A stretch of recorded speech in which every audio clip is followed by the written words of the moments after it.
नमस्कार दोस्तों, स्वागत आपका हमारे चैनल पर। सौतेली माँ की मार से स्नेहा का बचपन खो गया था। प्यार के दो बोल बोलने वाली और स्नेह के साथ खाना खिलाने वाली कोई थी तो बस पड़ोस की नीरा आंटी। नीरा भी माँ की ममता को तरस रहे स्नेहा के मन को अपने प्यार से भर देना चाहती थी, लेकिन ऐसा वह कैसे कर सकती है। दोपहर के 2 बज रहे थे। रसोई का काम निपटाकर मैं लेटी हुई अपने बेटे अर्जुन के बारे में सोच ही रही थी कि किसी ने दरवाजे की घंटी बजा दी। कौन हो सकता है? शायद डाकिया होगा। यह सोचते हुए बाहर आई और दरवाज़ा खोल कर देखा तो सामने एक 22-23 साल की युवती खड़ी थी। आंटी, मुझे पहचाना आपने? मैं स्नेहा, आपके बगल वाली, वह बोली। अरे स्नेहा, तुम यहाँ कैसे? और यह क्या हालत बना रखी है तुमने? एक साथ दोनों प्रश्न मेरे मुंह से निकल पड़े। मैं उसे पकड़कर प्यार से अंदर ले आई। स्नेहा बिना किसी प्रश्न का उत्तर दिए एक अबोध बालक की तरह मेरे पीछे पीछे अंदर आ गई। बैठो बेटा। मेरा इशारा पाकर वह यंत्रवत बैठ गई। मैंने गौर से देखा तो स्नेहा के नक्श काफी तीखे थे।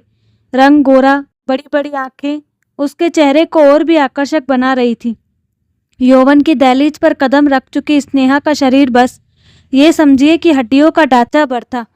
मैंने उससे पूछा, बेटा कैसी हो तुम? नजरें झुकाए बेहद धीमी आवाज में स्नेहा बोली, आंटी, मैंने कितने पत्र आपको लिखे, पर आपने किसी भी पत्र का जवाब नहीं दिया। मैं खामोश एकटक उसे देखती हुई सोचती रही। बेटा, पत्र तो तुम्हारे बराबर आते रहे, पर तुम्हारी माँ और पापा के डर के कारण जवाब देना उचित नहीं समझा। मुझे चुप देखकर शायद वह मेरा उत्तर समझ गई थी। फिर संकोच भरे शब्दों में बोली, आंटी, 2 दिन हो गए हैं, मैंने कुछ खाया नहीं। प्लीज़ मुझे खाना खिला दो। मैं तंग आ गई हूँ अपनी इस जिंदगी से। अब बर्दाश्त नहीं होता माँ का व्यवहार। रोज रोज की मार और तानों से पीड़ित हो चुकी हूँ। यह कहकर स्नेहा मेरे पैरों पर गिर पड़ी। मैंने उसे उठाया और गले से लगाया तो वह फपक पड़ी और मेरा स्पर्श पाते ही उसके धैर्य का बांध टूट गया। आंटी, कई बार जी में आया कि आत्महत्या कर लूं। कई बार कहीं भाग जाने को कदम उठे, किंतु इस दुनिया की सच्चाई को जानती हूँ। जब मेरे माँ बाप ही मुझे नहीं स्वीकार पा रहे हैं तो और कौन देगा मुझे अपने आंचल की छाव। बचपन से माँ की ममता के लिए तरस रही हूँ और आखिर अब मैं उस घर को सदा के लिए छोड़कर आपके पास आई हूँ। वह स्पर्श ढूंढने जो एक बच्चे को अपनी माँ से मिलता है। प्लीज़ आंटी, मना मत करना। उसके मुंह पर हाथ रखते हुए मैंने कहा, ऐसा दोबारा भूल कर भी मत कहना। अब कहीं नहीं जाएगी तू। जब तक मैं हूँ तुझे कुछ भी सोचने की ज़रूरत नहीं। उसे मैंने अपनी छाती से लगा लिया तो एक सुखद एहसास से मेरी आंखें भर आई। पूरा शरीर रोमांचित हो गया और वह एक बच्ची सी बनी मुझसे चिपकी रही और उष्णता पाती रही मेरे बदन से, मेरे स्पर्श से।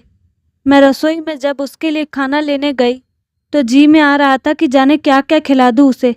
पूरी थाली को करीने से सजाकर मैं बाहर ले आई तो थाली देख स्नेहा रो पड़ी।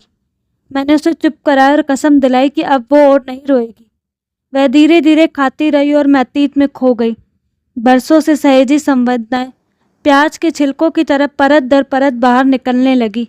स्नेहा 2 साल की थी कि काल के क्रूर हाथों ने उससे उसकी माँ छीन ली। स्नेहा की माँ को लंग्स कैंसर था। बहुत इलाज कराया था स्नेहा के पापा ने, पर वह नहीं बच पाई। इस सदमे से उबरने में स्नेहा के पापा को महीनों लग गए। फिर सभी रिश्तेदारों और दोस्तों के प्रयासों के बाद उन्होंने दूसरी शादी कर ली। इस शादी के पीछे उनके मन में शायद यह स्वार्थ भी कहीं छिपा था कि स्नेहा अभी बहुत छोटी है और उसकी देखभाल के लिए घर में एक औरत का होना जरूरी है। शुरुआत के कुछ महीने पलक झपकते बीत गए। इस दौरान मीना का स्नेहा के प्रति व्यवहार सामान्य रहा, किंतु ज्यों ही मीना की कोख में एक नए मेहमान ने दस्तक दी, सौतेली माँ का स्नेहा के प्रति व्यवहार तेजी से असामान्य होने लगा। मीना ने जब बेटी को जन्म दिया तो स्नेहा के पिता को विशेष खुशी नहीं हुई। वह चाह रहे थे कि बेटा हो, पर एक बेटे की उम्मीद में मीना को 4 बेटियां हो गई और ज्यों ज्यों स्नेहा की बहनों की संख्या बढ़ती गई त्यों त्यों उसकी मुसीबतों का पहाड़ भी बड़ा होता गया। मीना का खुद की पिटाई से जब जी नहीं भरता तो वह उसके पिता से स्नेहा की शिकायत करती। पहले तो वह इस ओर ध्यान नहीं देते थे, पर रोज रोज पत्नी द्वारा कान भरे जाने से तंग आकर वह भी बड़ी बेरहमी से स्नेहा को मारते। सच्ची तो है, जब माँ दूसरी हो तो बाप पहले ही तीसरा हो जाता है। अब तो उस नन्ही सी जान को मार खाने की आदत सी हो गई थी। मार खाते समय उसके मुंह से उफ तक नहीं निकलती थी तो बस सिसकियाँ। वह मासूम बच्ची तो खुलकर रो भी नहीं सकती थी, क्योंकि वह रोती तो मार और अधिक पड़ती। खाने को मिलता बहनों का जूठन। स्नेहा बहनों को जब दूध पीते या फल खाते देखती तो उसका मन ललचा उठता, लेकिन उसे मिलता कभी कभार बहनों द्वारा छोड़ा हुआ दूध और फल। कई बार तो स्नेहा जब जूठे गिलास धोने को ले जाती तो उसी में थोड़ा सा पानी डालकर उसे ही पी लेती। गजब का धैर्य और संतोष था उसमें। शुरू में स्नेहा मेरे घर आया जाया करती थी, किंतु अब मीना ने उसे मेरे यहाँ आने से प्रतिबंध लगा दिया था। स्नेहा के साथ इतनी निर्दयता देख दिल कहार उठता था कि आखिर इस मासूम बच्ची का क्या दोष। उस दिन तो मीना ने हद ही कर दी, जब स्नेहा का बिस्तर और सामान बगल में बने गैराज में लगा दिया। मेरी छत से उसका गैराज स्पष्ट दिखाई देता था। जाड़ों का मौसम था। मैं अपनी छत पर कुर्सी डालकर धूप में बैठी स्वेटर बुन रही थी। तभी देखा स्नेहा एक थाली में भाई बहन द्वारा छोड़ा गया खाना लेकर अपने गैराज की तरफ जा रही थी। मेरी नज़र उस पर पड़ी तो वह शर्म के मारे दौड़ पड़ी। दौड़ने से उसके पैर में पत्थर द्वारा ठोकर लग गई और खाने की थाली गिर पड़ी। आवाज़ सुनकर मीना दौड़ी दौड़ी बाहर आई और आओ देखा न ताओ, चटाचट स्नेहा के बोले चेहरे पर कई तमाचे जड़ दिए। उल्टा कहीं की, मर क्यों नहीं गई? जब माँ मरी थी तो तुझे क्यों नहीं ले गई अपने साथ? छोड़ गई है मेरे खातिर जी का जंजाल। अरे चलते नहीं बनता क्या? मोटाई चढ़ी है, जहर खाकर मर जा। अब और खाना नहीं है, भूखी मर। आवाज़ के साथ साथ मीना के हाथ भी तेजी से चल रहे थे। उस दिन का वह नज़ारा देखकर तो मैं अवाक रह गई। काफ़ी सोच विचार के बाद एक दिन मैंने हिम्मत जुटाई और स्नेहा को इशारे से बाहर बुलाकर पूछा, क्या वह खाना खाएगी? पहले तो वह मेरे इशारों को नहीं समझ पाई, किंतु जल्द ही उसने इशारे में ही खाने की स्वीकृति दे दी। मैं रसोई में गई और बाकी बचे खाने को पॉलिथीन में भरकर एक रस्सी में बांधकर नीचे लटका दिया। स्नेहा ने बिना किसी औपचारिकता के थैली खोल ली और गैराज में चली गई। वहां बैठकर खाने लगी।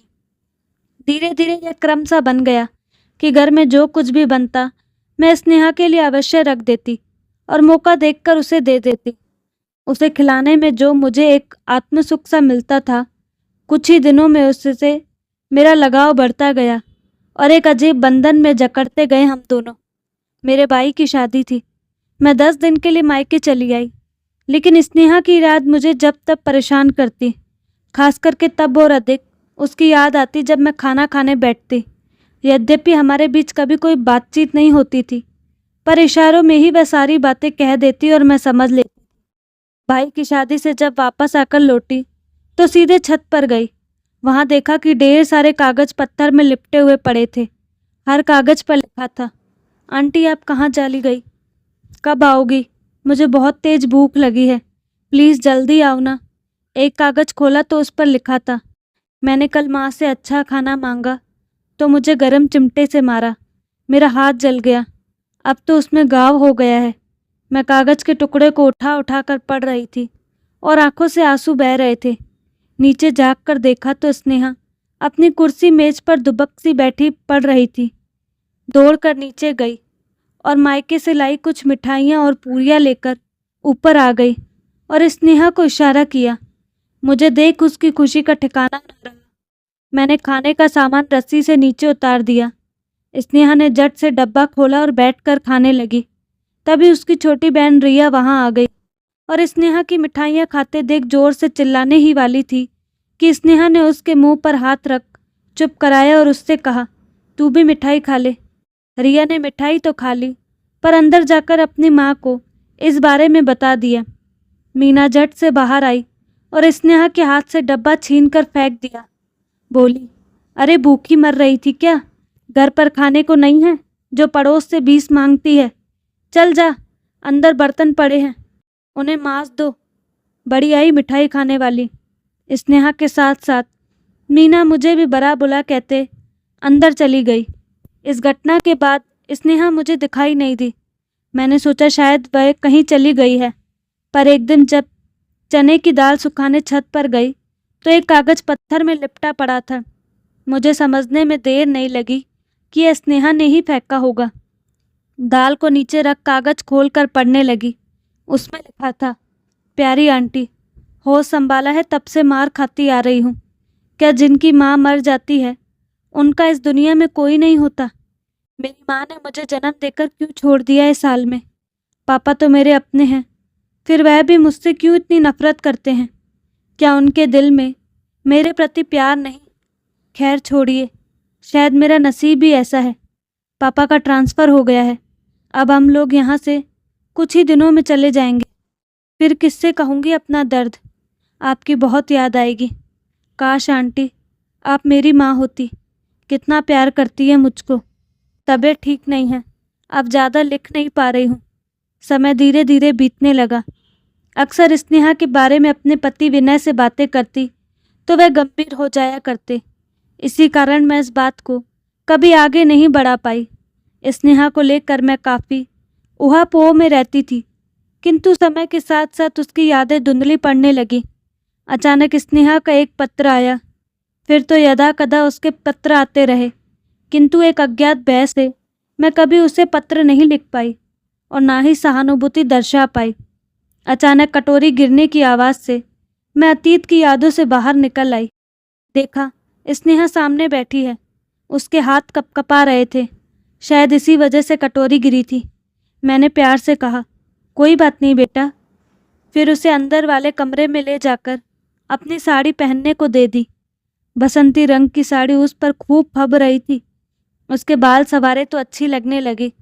बिस्तर पर लेटे लेटे हम काफ़ी देर तक इधर उधर की बातें करते रहे। इस बीच कब उसे नींद आ गई पता ही नहीं चला। स्नेहा तो सो गई, पर मेरे मन में एक अंतर्द्वंद चलता गया। एक तरफ तो स्नेहा को अपनाने का, पर दूसरी तरफ इस विचार से सिहर उठती कि इस बातों को लेकर विनय की क्या प्रतिक्रिया होगी। शायद उनको अच्छा न लगे कि स्नेहा का यहाँ आना। इसी उधेड़-बुन में शाम के 7 बज गए। दरवाजे की घंटी बजी तो जाकर दरवाज़ा खोला। विनय ऑफिस से आ चुके थे। पूरे घर में अंधेरा छाया देख पूछ बैठे, क्यों, आज तबीयत ठीक नहीं है क्या? स्नेहा को लेकर मैं इस तरह उलझ गई कि घर की बत्तियां जलाना भी भूल गई। घर की बत्तियां जलाकर रोशनी की ओर रसोई में आकर विनय के लिए चाय बनाने लगी। विचारों का क्रम लगातार जारी था। बार बार यही सोच रही थी कि स्नेहा के यहाँ आने की बात विनय को कैसे बताई जाए। क्या विनय स्नेहा को स्वीकार कर पाएंगे? सोच सोचकर मेरे हाथ पैर ढीले पड़ते जा रहे थे। विनय मेरी इस मनोदशा को शायद भांप रहे थे, तभी बार बार पूछ रहे थे, आज तुम इतनी परेशान क्यों दिख रही हो? इतनी व्यर्थ एवं परेशान तो तुम्हें पहले कभी नहीं देखा। क्या बात है, मुझे नहीं बताओगी? मैं शायद इसी पल का इंतज़ार कर रही थी।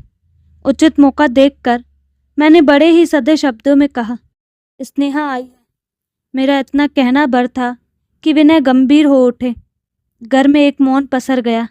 रात का खाना तीनों ने एक साथ खाया। स्नेहा को अलग कमरे में सुलाकर मैं अपने कमरे में आ गई। विनय दूसरी तरफ करवट लिए लेटे थे। मैं भी एक और लौट गई। दोनों बिस्तर पर 2 जिंदा लाशों की तरह लेटे रहे। विनय काफ़ी देर तक करवट बदलते रहे। विचारों की आंधी में नींद दोनों को ही नहीं आ रही थी। बहुत देर बाद विनय की आवाज़ ने मेरी विचार श्रृंखला पर विराम लगाया। बोले, देखो, मैं स्नेहा को उसकी माँ तो नहीं दे सकता, पर सासू माँ तो दे सकता हूँ। मैं स्नेहा को इस तरह नहीं, बल्कि अपने घर में बहू बनाकर रखूँगा। तब यह दुनिया और समाज कुछ भी न कह पाएगा। अन्यथा एक पराई लड़की को इस घर में पनाह देंगे तो हमारे सामने अनेक सवाल उठेंगे। विनय ने तो मेरे मुंह की बात छीन ली थी। कभी सोचा ही नहीं था कि वे इस तरह अपना फैसला सुनाएंगे। मैं चिपक गई विनय के विशाल हृदय से और रो पड़ी। मुझे गर्व महसूस हो रहा था कि मैं कितनी खुशनसीब हूँ जो इतने विशाल हृदय वाले इंसान की पत्नी हूँ। जैसा मैं सोच रही थी वैसा ही विनय भी सोच रहे थे कि हमारे इस फैसले को क्या अर्जुन स्वीकार करेगा। अर्जुन समझदार और संस्कारवान तो है, पर शादी के बारे में अपना फैसला उस पर थोपना कहीं जाती तो नहीं होगी। आखिर डॉक्टर बन गया है, कहीं उसके जीवन में अपना कोई हमसफ़र तो नहीं। उसकी क्या पसंद है, कभी पूछा ही नहीं। एक ओर जहाँ मन में आशंका के बादल गुमड़ रहे थे, वहीं दूसरी ओर दृढ़ विश्वास भी था कि वह कभी हम लोगों की बात टालेगा नहीं। कई बार मन में विचार आया कि फ़ोन पर बेटे से पूछ लूं, पर फिर यह सोचकर कि फ़ोन पर बात करना ठीक नहीं होगा, अतः उसके आने का हम इंतज़ार करने लगे। इधर जैसे जैसे दिन व्यतीत होते गए, स्नेहा की सेहत सुधरने लगी, रंगत पर निखार आने लगा। सूखी त्वचा स्निग्ध और कांतिमयी होकर सोने सी दमकने लगी। आंखों में नमी आ गई। मेरे आंचल की छांव पाकर स्नेहा में एक नई जान सी आ गई। उसे देखकर लगा जैसे ग्रीष्म ऋतु की भीषण गर्मी के बाद वर्षा की पहली फुहार पड़ने पर पौधे हरे भरे हो उठते हैं। अब वह पहले से कहीं अधिक स्वस्थ और ऊर्जावान दिखाई देने लगी थी। उसने इस बीच कंप्यूटर और कुकिंग कोर्स भी ज्वाइन कर लिए थे और वह दिन भी आ गया जब अर्जुन दिल्ली से वापस आ गया। बेटे के आने की जितनी खुशी थी, उतनी ही खुशी उसका फैसला सुनने की भी थी। 1-2 दिन बीतने के बाद मैंने अनुभव किया कि वह भी स्नेहा से प्रभावित है, तो अपनी बात उसके सामने रख दी। अर्जुन सहर्ष तैयार हो गया। मेरी तो मन मांगी मुराद पूरी हो गई। मैं तेजी से दोनों के ब्याह की तैयारी में जुट गई और साथ ही स्नेहा के पिता को भी इस बात की सूचना भेज दी। स्नेहा और अर्जुन की शादी बड़ी धूमधाम से संपन्न हो गई। शादी में न तो मीना आई और न ही स्नेहा के पिता। स्नेहा को बहुत इंतजार रहा कि पापा जरूर आएंगे, किंतु उन्होंने न आकर स्नेहा की रही सही उम्मीदें भी तोड़ दी। अपने नव जीवन में प्रवेश कर स्नेहा बहुत खुश थी। एक नया घरौंदा जो मिल गया था और उस घरौंदे में माँ के आंचल की ठंडी छाँव थी। तो दोस्तों, आपको कहानी कैसी लगी? अपनी राय कमेंट बॉक्स में ज़रूर दें और साथ ही हमारे चैनल को लाइक, शेयर और सब्सक्राइब करना ना भूलें। धन्यवाद।